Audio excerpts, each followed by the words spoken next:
Assalamualaikum warahmatullahi wabarakatuh. Halo teman-teman, ketemu lagi di channel Belajar Finance. Apa kabar teman-teman? Mudah-mudahan sehat-sehat semua ya.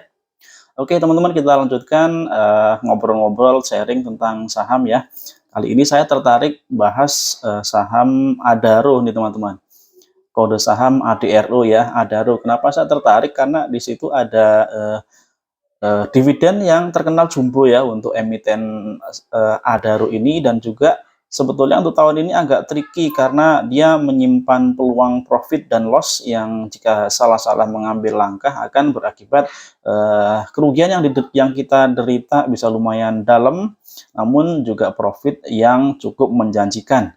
Nah, hal tersebut juga terkait beberapa isu terkini teman-teman tentang adanya rencana perusahaan melakukan aksi korporasi yaitu buyback sahamnya, dan juga tentang adanya rencana pembangunan smelter aluminium.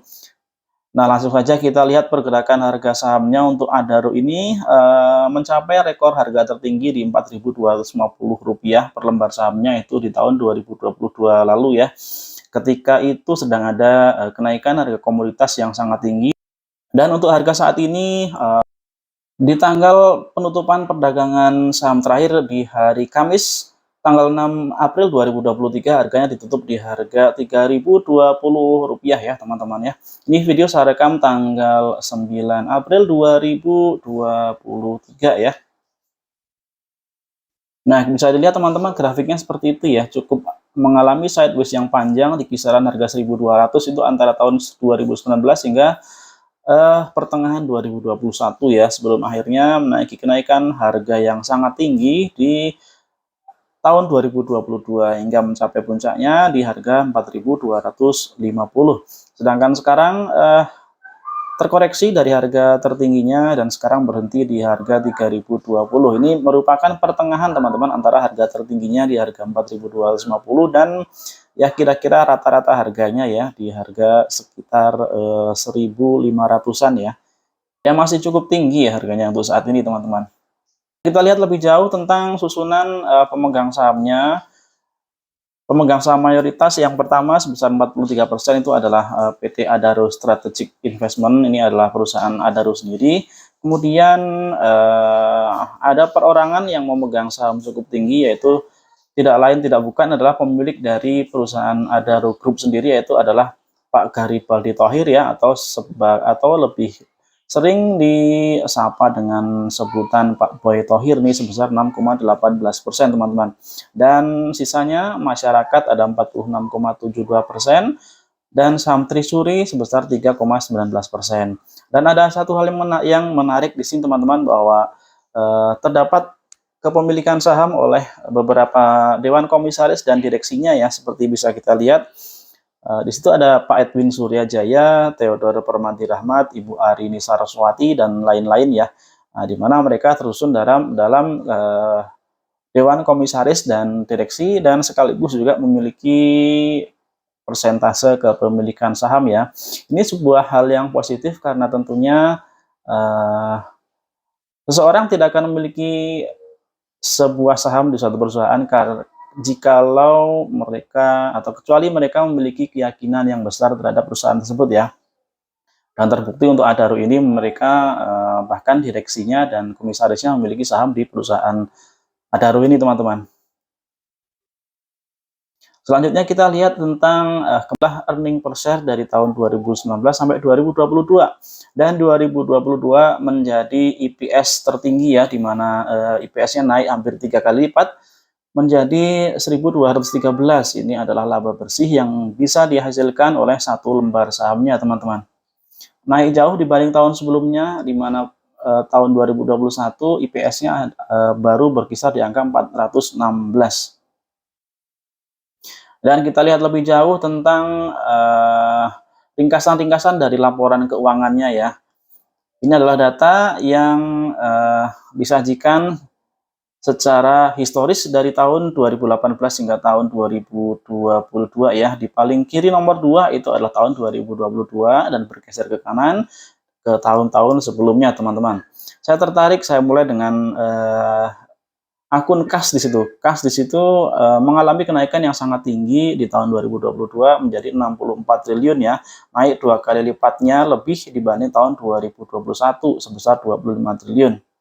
Dan kemudian ekuitas meningkat hampir 2 kali lipatnya, pendapatan meningkat juga 2 kali lipat bahkan lebih ya, dan net profit atau laba bersih mengalami kenaikan ini hampir 3 kali lipat teman-teman. Luar biasa kenaikan laba bersihnya. Kemudian kita lihat dari sisi valuasi di situ PBV-nya untuk tahun 2022 ada di angka 0,94 kali ya. 0,94 kali jika dibandingkan dengan rata-rata PBV dari Adaro ini masih lebih tinggi sedikit ya. Karena untuk PBV dari Adaro rata-rata selama 5 tahun terakhir itu ada di angka 0,88 kali teman-teman. Jadi lebih tinggi sedikit dibanding rata-rata PBV selama 5 tahun ya. Namun masih di bawah 1 kali untuk PBV-nya. Dan untuk PER-nya 2,46 kali, ini jauh lebih rendah dibandingkan rata-rata PER dalam 5 tahun terakhir, di mana rata-rata PER-nya itu adalah 9 kali teman-teman. Dan untuk ROE sendiri tahun ini berada di angka 38,19% ya, angka yang sangat tinggi bila dibandingkan dengan rata-rata 5 tahun yaitu 16,54. Jadi memang tahun 2022 ini kinerja Adaro sangat luar biasa ya, bisa mencetakkan laba bersih 3 kali lipat, kemudian ROE juga di atas 30% dengan cadangan kas yang sangat tinggi dan kenaikan ekuitas yang mencapai kenaikan ekuitas hampir mencapai 2 kali lipat nih teman-teman. Jadi 2022 adalah tahun yang sangat cemerlang untuk Adaro. Nah, dari kondisi seperti ini lantas bagaimana dengan potensi atau dengan prospek sahamnya ya. Teman-teman kita harus sadari bahwa Adaro adalah salah satu emiten yang merupakan cyclical ya, artinya bergerak naik turun sepanjang tahun tergantung dari kondisi laba mereka teman-teman, dan laba mereka juga sangat dipengaruhi dengan permintaan akan komoditas dunia dan utamanya adalah harga dari komoditas itu sendiri, dalam hal ini harga dari batu bara teman-teman ya. Berbeda dengan perusahaan yang tumbuh atau growth company ya, itu adalah suatu kondisi dari perusahaan yang sangat berbeda teman-teman. Nah, kunci dari perusahaan cyclical semacam ini jika kita memegang sahamnya adalah kita harus paham tentang alur siklusnya teman-teman ya. Kita harus paham betul tentang siklus naik turun dari usaha saham-saham yang cyclical semacam ini ya. Kapan saatnya dia akan naik keuntungannya dan kapan keuntungannya akan turun, yang tentunya akan diikuti dengan harga sahamnya.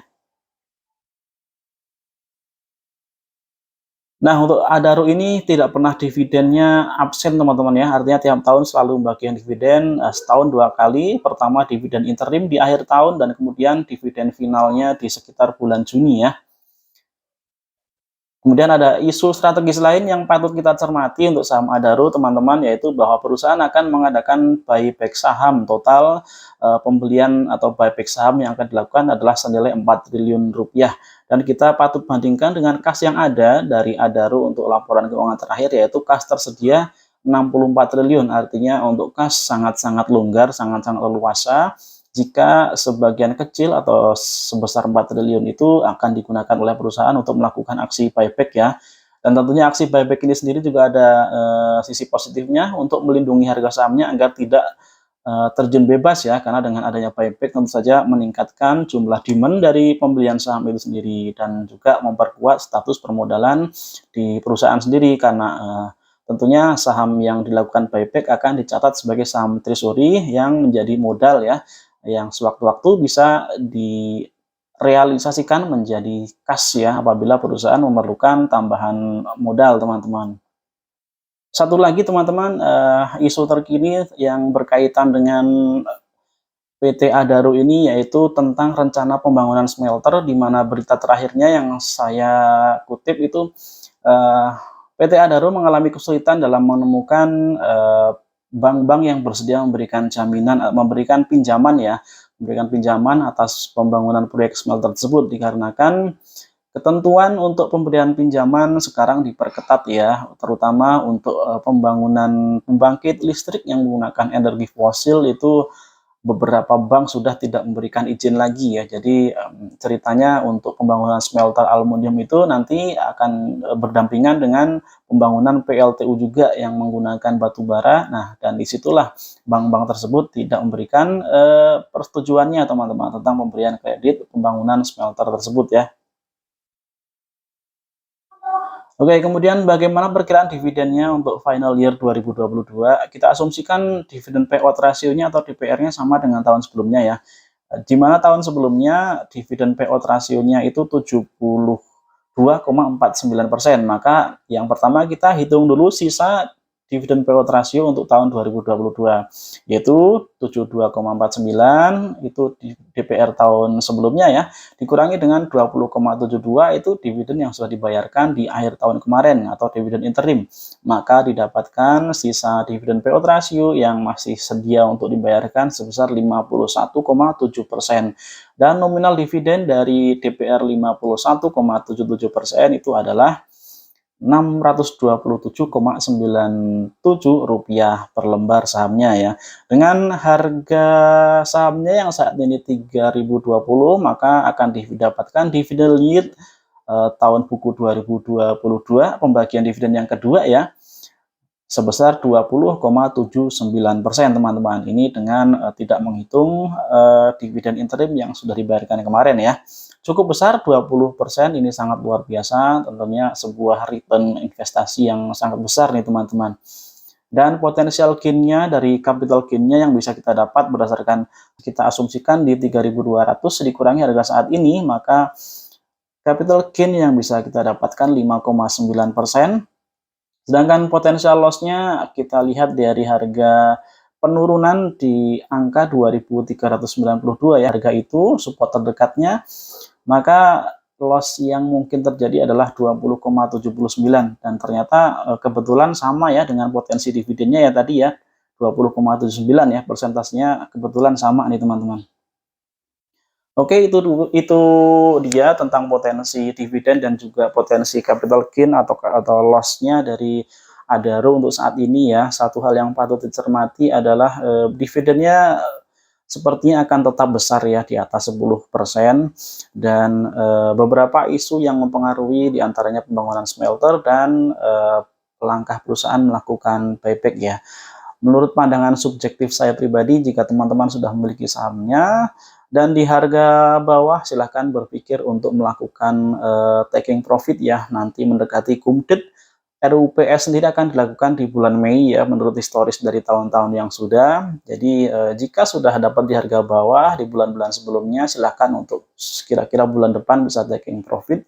Dan jika teman-teman yang sekiranya masih memiliki saham Adaro dengan floating profit yang masih tipis, maka bisa mengharapkan tambahan dari dividen, namun tentunya dengan berhati-hati. Bahkan jika teman-teman berencana mendapatkan dividennya lagi tahun depan, tentunya saat nanti exit bisa melakukan pembelian kembali ya untuk menambah jumlah lotnya, sehingga dividen yang akan didapatkan di tahun depan lebih besar. Atau mungkin juga bisa dibandingkan antara nanti harga begitu mendekati kumdit, teman-teman bisa mendapatkan floating profit berapa persen, misalkan 10% ya, dibandingkan dengan kira-kira yield dividen yang bisa didapatkan dengan melihat harga rata-rata yang teman-teman miliki ya. Misalkan saja floating profit nanti mendekati kumditnya teman-teman 10%, sedangkan potensi yield dividen yang teman-teman bisa dapetin dengan harga yang average teman-teman punya, misalkan di harga di yield 15%, maka lebih tinggi yieldnya ya. Nah, itu patut dipertimbangkan untuk menunggu pembagian dividen ya, dengan disiapkan dana untuk pembelian sambil averaging down setelah sahamnya turun saat kumdit nanti ya teman-teman ya. Nah, itu saja, mudah-mudahan bermanfaat. Ada salahnya, ada kurang lebihnya saya minta maaf. Assalamualaikum warahmatullahi wabarakatuh.